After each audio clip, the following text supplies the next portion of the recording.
Pinowder na ba to? Using potassium nitrate at borax. 20 grams na sample. 15 grams na potassium nitrate.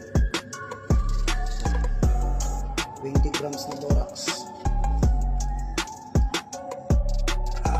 I-mix natin.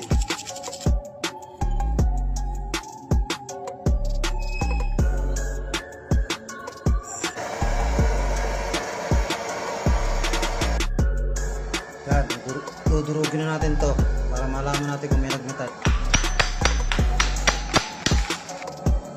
Yun, no? So may nagmetal.